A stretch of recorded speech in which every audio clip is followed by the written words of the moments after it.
बच्चों, welcome my YouTube channel study of Hindi. मैंने उच्चारण स्थान के आधार पर व्यंजन वर्गीकरण करवा दिया था। व्यंजन वर्गीकरण टॉपिक चल रहा था हमारा। आज हमारा होगा प्रयत्न के आधार पर। देखो, हम साधारण परिभाषा में ले तो मुख्य जिस अंग द्वारा सर्वाधिक प्रयास कोशिश की जाती है ना, उसी आधार पे हम आगे इसको भाग करेंगे।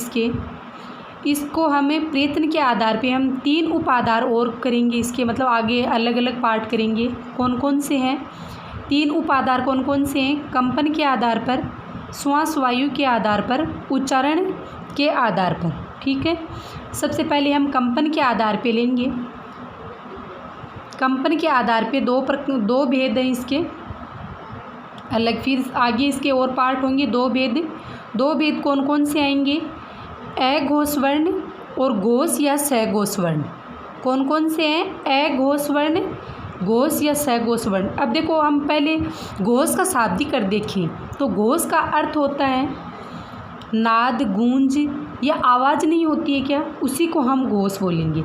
तो इसके आगे अ लगा है तो मतलब ना के बराबर या बहुत कम नाद गूंज होती है। वो वर्ण कौन से होते हैं? अघोष। जिसमें ना के बराबर गूंज होती है जिन वर्णों में, उसको अघोष वर्ण बोलते हैं। अब देखो, अघोष वर्ण में कौन कौन से शामिल करेंगे हमें?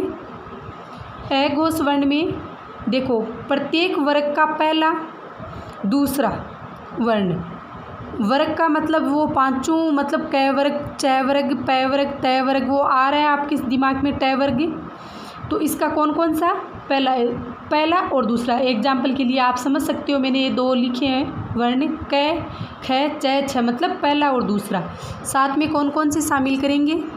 तीनों स देखो किस में आएगा? अघोष वर्ण में, और साथ में आएगा विसर्ग। सेकंड वाला है हमारा, दूसरा भेद है घोष या सघोष वर्ण, यानी स का मतलब साथ में, गूंज के साथ में। वो था अघोष, यानी बिना गूंज के या ना के बराबर। अधिक नाद या गूंज मतलब आवाज़ के साथ में। इनमें कौन कौन से शामिल करेंगे? तीसरा, चौथा, पांचवा, क्योंकि पहला दूसरा तो अघोष में आ गया, तो घोष या सघोष में तीसरा, चौथा, पांचवा वर्ण बचा। ये हो गया। व्यंजन की बात कर रहे हैं हम, और तीनों स उसमें आ गए तो ये रह बच गया और है बच गया।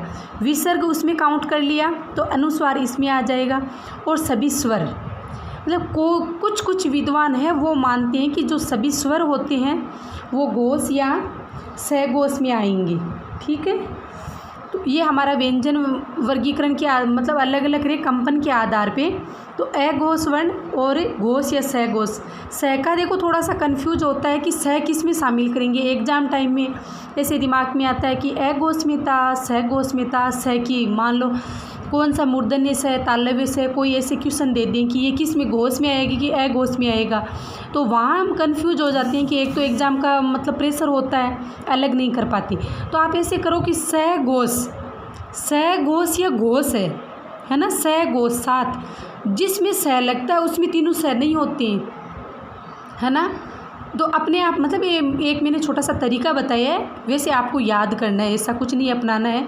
अगर लो आप समझो ऐसे कि भाई नहीं, हम इस आधार पे याद करें।